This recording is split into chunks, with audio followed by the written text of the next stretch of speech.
भाई को मेरा नमस्कार। किसान भाइयों, गेहूं में बहुत ज़्यादा खरपतवार हो जाने के कारण से आज मैं किस तरीके से खेत में दवा डलवाता हूं, आप लोगों को सब कुछ जानकारी दिखाऊंगा। हमारे खेत में 3 पत्ती वाला खर है, जंगली जई है, बथुआ है। 2-3 खरपतवार ऐसे हैं जिनके लिए मैं आज दवा डलवाने वाला हूँ और आप लोगों को दिखाऊंगा कितनी मात्रा में किस तरीके से मैं डलवाता हूँ। अगर आपके खेत में जई और 3 पत्ती वाला खरपतवार दिखता है तो ये जो मैं दवा आपको दिखा रहा हूँ, ये दवा आप जो है अपने खेत में डालिएगा और बेहतरीन तरीके का रिजल्ट देखने को आपको मिलेगा। ये दोनों डालने के बाद आपको बेहतरीन तरीके, अगर आपके खेत में चौड़ी पत्ती वाले भी अगर खरपतवार आपको दिखाई पड़ते हैं तो आप क्लोरोडीनाफॉप्रोपिल के साथ आप जो मिथाइल सल्फ्यूरान का भी प्रयोग कर सकते हैं।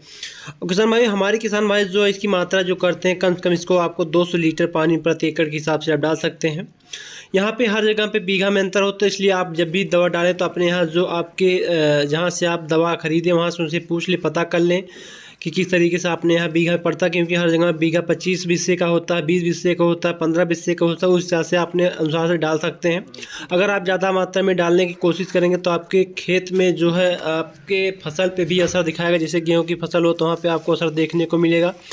आप जब भी ध्यान दें कि आपको बेहतरीन तरीके से कम 180 लीटर पानी में प्रति एकड़ में इसलिए डालना क्योंकि जब अच्छी तरीके से जो है धुल जाते हैं, पौधे धुल जाएंगे, खरपतवार धुल जाएंगे तो बेहतरीन तरीके को एकदम जड़ से ख़त्म हो जाते हैं। तो यहाँ पे सब कुछ मिलाने के बाद इस तरीके से देख रहे हैं आप कितने बेहतरीन तरीके से यहाँ पे छिड़काव करना है, आप देख ही सकते हैं। तो देख रहे हैं कि हमारे खेत में जो है ध्यान देना है कि कहीं पे छूट ना जाए, बीच में अगर कहीं पे छूट जाता है तो थोड़ा सा दिक्कत देखने को आपको मिल सकता है। और विशेष बातों को हमारे ये ध्यान दें कि आप जब भी दवा डालें तो आपको फेस पे कुछ बांध ले या तो कुछ मुंह में ऐसा चीज इतना ज़्यादा यहाँ पे जुगाली करने के लिए रख लें जिससे कि मुंह हमारा बाहर ये ढका रहे।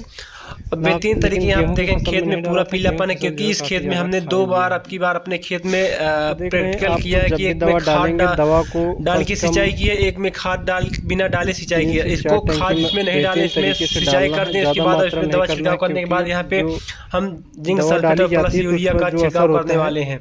गेहूं में देखने इस तरीके से देखते हैं सबसे बेटर रिजल्ट इसमें देखने को मिलता है कि जिसमें सिंचाई पहले खाद डाले तो उसमें देखने को मिलता है। और हमारे खेत में हमने आपको दिखाया था कि जो फसल में फूटा हुआ है, फूटा बहुत ही बेहतरीन तरीके हुआ है। इस तरीके से अगर आप करते हैं कि आपके खेत में कौन कौन से खर हैं, कृपया कमेंट करके ज़रूर बताएंगे। और अगर आपके खेत में ज़्यादा देर हो गया है दवा डालने के लिए, कोशिश कम से कम करें कि उसको जो है कम से कम दवा का प्रयोग, क्योंकि जब ज़्यादा फसल दवा छिड़काव करने में लेट हो जाता है तो उसका जो इफेक्ट होता है, हमारी जब दवा डाल दिया जाता है तो हमारे खेत में जो हमारी फसल होती है वो दब जाती है, तो उसमें जो थोड़ा ग्रोथ होता है उसका रुक जाता है। और छिड़काव करने के कम से कम 5 दिन बाद जब आप दवा का छिड़काव कर दें अपने खेत में, उसके 5 दिन बाद आपको किस तरीके से दवा डाल रहे हैं आप देखिए, जिंक सल्फेट यूरिया का छिड़काव करना है अपने खेत में 2 से 3 किलो प्रति जो उसमें खरपतवार हो बीघा। हमारे यहाँ जो बीघा होता है, कच्चे का बीघा होता है, 15 से 20 हिस्से का भी बीघा होता है, 2 से 3 केजी का आप जिंक सल्फेट डालना है। उसमें जिंक की भी कमी और सल्फर दोनों मिले होते हैं। हमारे खेत में देखेंगे कितना बेहतरीन तरीके का फूटा हुआ, एक एक पौधे में 2-2 3-3 कल्ले निकले। यहाँ पे हमने अभी खाद का एक भी बार भी छिड़काव नहीं किया है। अब फिर दूसरी टंकी यहाँ पे देखिए, आपको जब भी दवा डालें उसको डालने के बाद बेहतरीन तरीके से घोल लेना है। जिस तरीके से यहाँ पे देख रहे हैं घोला जा रहा है। और विशेष ध्यान दें कि आपके मास्क लगाना बहुत ही ज़रूरी है। यहाँ पे हमने एक नाप रखा है किस तरीके से, यहाँ पे देखिए 20 लीटर की टंकी है। इसमें यहाँ पे देखेंगे 1 लीटर से ज़्यादा थोड़ा सी इसमें दवा डाला जाता है। दवा को हमने घोला था, 1 लीटर दवा को पूरा घोल के कम से कम उसको 5 से 7 लीटर पानी में मिलाया था। उसके बाद वह जिससे कि हमारे खेत में अच्छी तरीके से, क्योंकि अगर दवा का मात्रा घोलेंगे एक बार जैसे 10-12 बीघे का आपको करना है तो उसकी मात्रा जो आप डिसाइड करेंगे, जो आपके कृषि जानकार विशेषज्ञ रहेंगे उनसे पूछ लीजिएगा, उसके बाद ही डालिएगा। उस तरीके से आप धीरे धीरे करके दवा को थोड़ा थोड़ा करके डालेंगे तो आपके खेत में काफ़ी अच्छा रिजल्ट देखने को मिलेगा। और आप खेत में अपने सीवीड ज़रूर डालिएगा, सीवीड का काफ़ी अच्छा रिजल्ट है हमारे खेत में और बहुत ही अच्छा रिजल्ट देखने को मिलता है। और पहली सिंचाई कम से कम करें। आप कमेंट करके बताइए क्या क्या खाद अब तक आपने डाला है, आपने पहली सिंचाई कर दी कि नहीं की है, सब कुछ आप कमेंट करके ज़रूर बताइएगा नीचे। ऐसी ही रोमांचक वीडियो मैं आप लोगों की प्रॉपर लेके आता रहता हूँ और रोज़ाना मैं आपके लिए लेके आता रहूँगा। तो अब चलिए देखिए किस तरीके से मेरे खेत में दवा छिड़की जा रही है। सब कुछ आप बारीकी से आप देखेंगे। तो यहाँ पे देख रहे हैं, यहाँ पे भी जो है दवा डाली जा रही है खेत में। यहाँ पे दिखाएंगे मैं आपको, ये देखिए ये 3 पत्ती, यही बहुत ज़्यादा है, सरसों है, लमेरा है। तो यहाँ पे जितनी है खरपतवार है, सब कीटनाशक दवा जो यहाँ कम से कम आप जो है कच्चे बीघा 80 लीटर तो डलवाइएगा ही।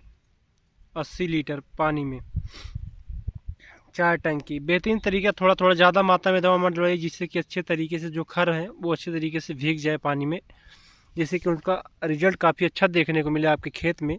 जिससे कि आपके खेत में ये जो खरपतवार दिखाई पड़ रहे हैं ये सब ख़त्म हो जाएं। अगर आपके खेत में कौन कौन सी खरपतवार है आप बताइए कमेंट करके, उसकी भी मैं आपको दवा बताऊंगा किस तरीके से उसका निदान लिया जाएगा। 1 बीघे में कम से कम आपको 4 टंकी डालना है, 20 लीटर। और मैं आपको बताऊंगा कौन कौन सी भी दवा डाली जाएगी, और जो जो आपके खेत में खरपतवार होगा बताइएगा, उस तरीके से आप दवा डालिएगा अपने खेत में। तो यहाँ पे देख रहे हैं दवा का जो हमने छिड़काव किया था, दवा लगभग अब ख़त्म हो गई, हमने डाल दिया है। तो अगर पूरा वीडियो बनाते तो वीडियो बहुत ज़्यादा लंबी हो जाती है। और देखेंगे मैं आपको गेहूं में हमारी फुटाव किस तरीके से हुआ है, आप देखेंगे बहुत ही बेहतरीन तरीके का फुटाव। एक बीज से जो है करीब 4-5 कल्ले आए हैं। और बहुत ही बेहतरीन तरीके का गेहूँ में फुटाव देखने को मिला। लेकिन यहाँ पर नीलगांव खा तो नहीं हमने दवा का छिड़काव किया था। तो यहाँ पर केवल जो धौंस रहे हैं घुड़दौड़ करके, उनके पैर के नीचे जो पड़ जा रहा है वो ख़त्म हो जा रही है पूरी फसल। तो यहाँ पे खरपतवार के नाशक दवा डलाने के बाद इसमें हम यहाँ पे फिर तुरंत जो है 1 हफ्ते बाद यहाँ पे जिंक, सल्फ़र और फिर ह्यूमिक एसिड का छिड़काव करेंगे बेहतरीन तरीके का। और यूरिया डालने के बाद खूब बेहतरीन तरीके से उसके बाद फिर देखने का और तगड़ा रिजल्ट मिलेगा हमारे गेहूँ में। आपकी गेहूँ की फसल कितने दिन की हुई है, आपने कौन कौन सी खाद डाला अब तक, आपके गेहूं में फुटाव हुआ है कि नहीं है, आप कमेंट करके ज़रूर बताएं। मैं आपसे मिलता हूं नेक्स्ट वीडियो में। आज के लिए बस इतना ही। और आप ये कमेंट करना ना भूलें कि आपके खेत में कौन कौन सी खरपतवार है, आप उसकी ज़रूर हमको जानकारी देंगे।